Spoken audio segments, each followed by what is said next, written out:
Hello everyone. तो आप सब कैसे हैं? आई होप आप सब अच्छे होंगे। तो मैं आप लोगों को कुछ दिखा रही हूँ। मैं दिखा रही हूँ आप लोगों को शमी का पौधा।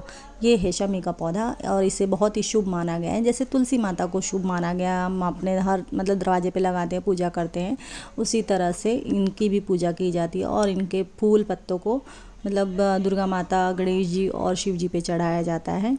और इसीलिए मैंने भी लिया पूजा करने के लिए। और इससे शनि जो है, शनि देवता की भी पूजा इन्हीं पे की जाती है, तो इसलिए मैंने लिया। और देख सकते हैं आप, मैं लगाने जा रही हूँ। ये मेरा मटका जूना हो चुका था, तो मैंने सोचा कि फूट गया था थोड़ा सा, तो मैंने सोचा इसे क्या मैं फेंकूँ, मैं इसी में शमी का पौधा लगा देती हूँ। और मैं इसमें शमी का पौधा लगा रही हूँ। तो है आज सोमवती अमावस्या, और सोमवती अमावस्या के दिन हमारे यहाँ पे पूजा की जाती है। और हर हमारे यहाँ की औरतें जो हैं वो अपने सुहाग के लिए पूजा करती हैं इस दिन। तो इस दिन बरगद के पेड़ पे, पीपल के पेड़ पे और तुलसी जी के पौधे को भी साक्षी मान के 108 बार घूमते हैं। कोई लोग, हमारे यहाँ 113 बार घूमा जाता है और उसे भवरी देना कहते हैं। और इसमें आपको मैं बता देती हूँ, चावल रहते हैं। आप कोई भी अब 108 तो इतना चीज़ नहीं, तो फिर जैसे सिंगदाना हुआ, ऐसे छोटी मोटी चीज़ें जो भी आप लेना चाहें ले सकते हैं। काजू हुआ, बादाम हुआ, ऐसा जो भी चीज़ें, पर उसके साथ में चावल ज़रूरी रहता है। और इसमें सिंदूर और बिंदी भी रहता है। तो ये सोना धोबिन को याद करके उन्हें उनसे मांगा जाता है कि ये सोना धोबिन हमारे सुहाग बढ़ाना। तो ये बोलते हुए हम लोग ये परिक्रमा करते हैं। और इसमें ओम नमो भगवते वासुदेवाय का भी जाप किया जाता है। तो ये दोनों जाप करके हम लोग ये भवरी घूमते हैं। 113 बार हमारे यहाँ घूमी जाती है। आप लोग क्या कैसे की जाती है मुझे नहीं पता, तो कमेंट करें। किस किस के यहाँ कैसे की जाती है कमेंट करें प्लीज़। और ये देख सकते हैं मैं घूम रही हूँ, उसमें मेरी जेठानी भी आ गई घूमने, क्योंकि हर सुहागन करती है।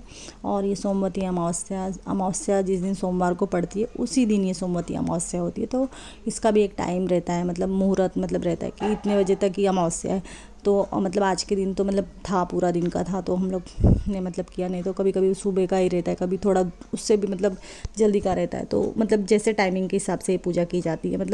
अमावस्या के अंदर ही की जाती है। और जो भी सुबह की अमावस्या पड़ती है, जैसे कल रात से लगी, वो नहीं, जो सुबह में मॉर्निंग का जैसे सूर्योदय का लिया जाता है, तो वही पूजा की जाती है। तो ये हम लोग भवरी घूम रहे हैं। और मैं इसकी छोटी सी कहानी बताना चाहूँगी आप लोगों को।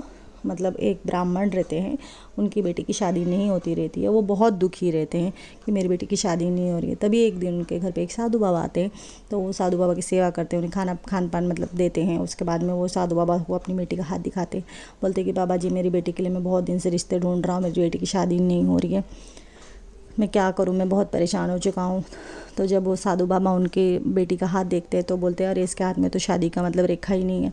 तो वो बहुत चिंतित हो जाते हैं। तो फिर पंडित जी से पूछते हैं, साधु बाबा जी से पूछते हैं कि इसका कुछ उपाय वगैरह है। तो बोले हाँ है, तुम्हारी बेटी को सोना धबिन को खुश करना पड़ेगा। तो बोले हाँ हाँ, क्यों नहीं करेगी।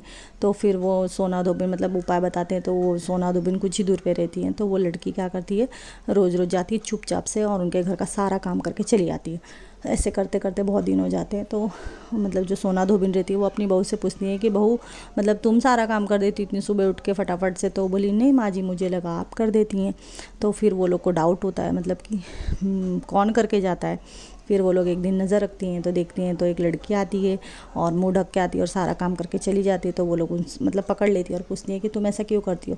तो वो अपनी समस्या बताती है कि सोना धोबिन मेरे साथ मेरी शादी का रेखा नहीं हाथ में, क्या आप मेरी मदद करोगी। तो वो मान जाती है खुशी खुशी। तो वो उनकी मदद करने जाती हैं।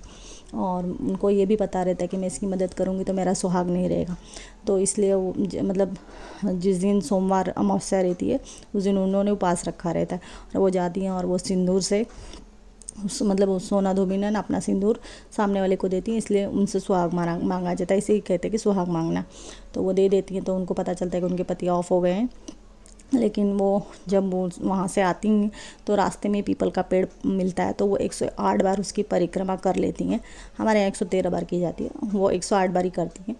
और उसके बाद जब वो घर जाती हैं, तो वो देखती हैं कि उनके पति तो जीवित हैं। और इसी तरह से इस जो सोमवती अमावस्या का ये जो बताया गया है, ये कहानी आप समझ सकते हैं। मैं उतनी अच्छी तरह से नहीं समझा पा रही हूँ। तो ये उसी पर ये सोमवती अमावस्या बनाया गया और सोना धोबिन से अपना सुहाग मांगने का ये नियम बनाया गया है। और परिक्रमा करने की नियम बनाई गई।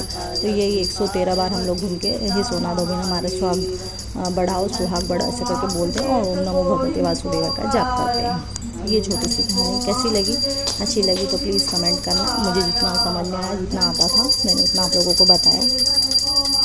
और ये भवरी घूमने के बाद हम लोग गणेश जी की आरती करते हैं और उसके बाद में हम लोग फिर चाय पानी वगैरह पी सकते हैं।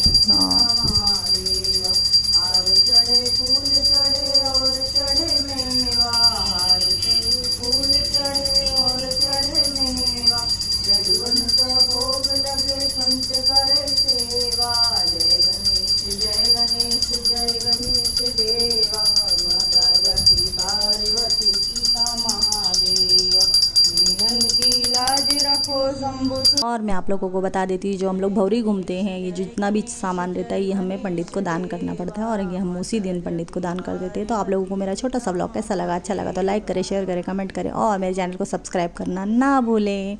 तो मिलते हैं ना।